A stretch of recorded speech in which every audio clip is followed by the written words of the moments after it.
What's up, everyone? Just coming on here to kind of speak to those that's, on their fitness journey, trying to stay disciplined, trying to stay consistent, trying to be the best version of themselves. And one of the things I wanted to talk about is the actual downside of actually being in shape or taking care of your overall health. A lot of people, they go online and they see a lot of fitness influencers, and you know they may applaud them at the end of the day. you know these influencers, they may have a large following already. You can tell that they're getting some sort of income from what they're doing, so they'll get some praise for it. They'll get applauded. No one's going to look at them as far as, why are they doing this? Do they have a ulterior motive or anything? Being that we as humans, we see those that's at the top of a specific sport or genre or just whatever they're doing. When we see people at the top, we kind of give them a pass because we kind of expecting them to be on that level based on what we see and what they're doing and the followers and views and the subscriptions they have. So we'll kind of give them a pass. But for a normal everyday person that's out there, they don't have that following. A lot of people don't know them or whatsoever. They may experience the actual downside of being in shape or being fit, especially when it's in a public space. You know, People may look at you as far as, oh, this person. And let me back up a little bit. You know, you may have started your fitness journey out of a low point in your life. You may have decided, I'm tired of being in the shape I am. I'm tired of eating the way I do. You know, I'm tired of not being able to fit, certain clothes, or I want to look a certain way when I go places. Just a numerous amount of reasons that you may have started on your fitness journey. And somehow, some way, you built the discipline and consistency to go out there and keep getting it. You didn't have anyone in your ear telling you to get up every morning and, you know, go run, go to the gym, do cardio, do hit or anything. You didn't go out there and pay for a trainer like some people do, which I'm not saying it's anything wrong with having a trainer. Some people may start on their fitness journey and they don't have any clue as to actually how to start it. But there are some of those, they probably didn't have the money to do that. They probably couldn't work into their budget to, get a gym membership. They really had to research, they had to find out ways as to how they can go out there and get in the shape that they wanted to. And it seems like the people on that scale who actually have to go out on their own and get to it, for some reason, those are the people that get a lot of hate and envy from, of course, those who are not even on that level, who don't have the drive or motivation or discipline to go out there and create a better version of themselves. I'll give you a personal story. I was always a runner, basically, ever since a kid. You know, Before I joined the military, I put it in my mind that, hey, I have to get my mileage up. I have to be able to run further and longer in order to pass PT tests, in order to pass boot camp. And it especially became prominent, being my MOS. I had to work with Marines as a Navy corpsman. So the fitness level that you're on when you join the Navy is not the same fitness level you're going to need to have when you get attached to a Marine unit. You're basically going to be rucking, hiking. You're going to be carrying heavy, armor, gear, rifles, all sorts of things. There's just a number of crazy things that you're going to be doing being with Marines. So I kind of knew prior to me joining that was the extent I was going to have to go to get myself in shape. So I went out and bought some boots. Before I graduated high school, I went out and bought some boots. I started running with boots on because I knew that was going to have to be something I was going to do. And no one told me this. My recruiter didn't say, hey, this is what you're going to be doing when you get with the Marines. As a matter of fact, my recruiter said, oh, you're not going to go anywhere. It's not going to be that hard based on your MOS. But just me being me, I kind of knew better that I needed to train myself. And basically the point that I'm getting too is that it definitely, when I got with my first Marine unit and we started running, and some of these guys that would lead the run, they were just beasts at running. You get tired in the first couple of minutes if you weren't properly conditioned for that type of run. Being these guys would run fast and long. And throughout my whole career in the military, I was in the infantry unit. So we definitely had the PT every day. We had to wake up every morning and either run, flip tires, do pull-ups, push-ups, just anything. So that's what's kind of inspired me to up my running game a little bit more. Now, granted, at the time, I was still immature. I went in when I was 18. I was smoking a lot. I was drinking. So that kind of messed up my ability to run as good as I could. Yet I was still a runner, you know, to be exact. And for some reason, it's not until I actually got out of the military that I started to take running more seriously.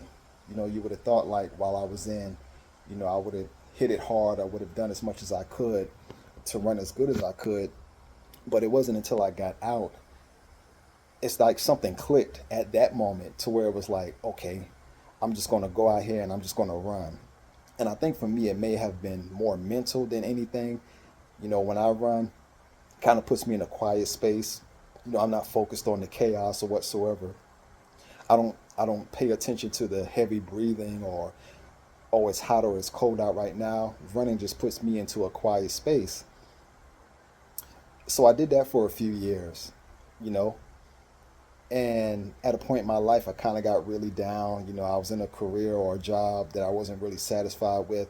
I was in a place in my relationship that I wasn't satisfied with. I was unhappy with myself. I was eating a lot of junk. I was sitting up playing video games all night long, eating junk food, sugar, all of that. So I gained a lot of weight and I eventually stopped running.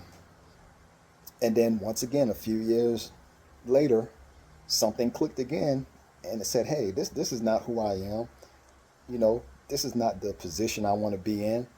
So eventually I got back up and I got to it.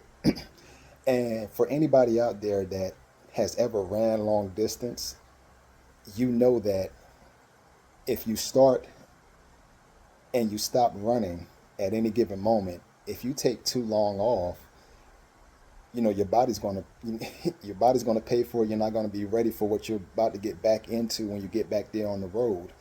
So when I started back running, it was sort of embarrassing. I couldn't even get from my house to the stop sign down the road.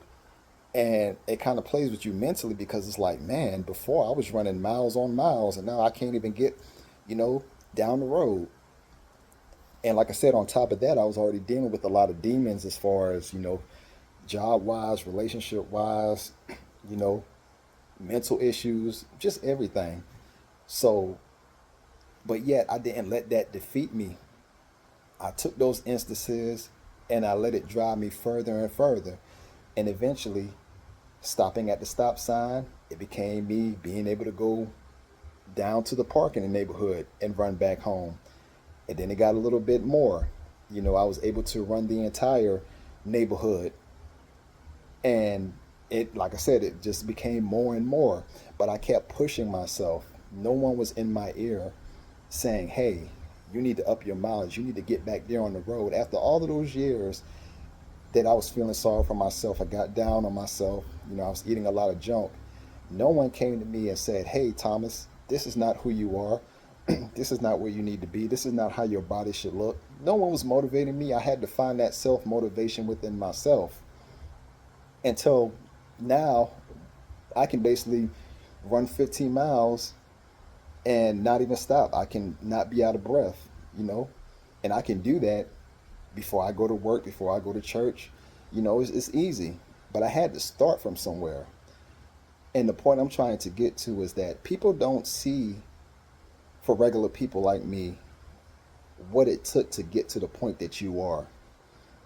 People will see you out there and you finally achieved and maintained the body that you really want, and they just see the muscles.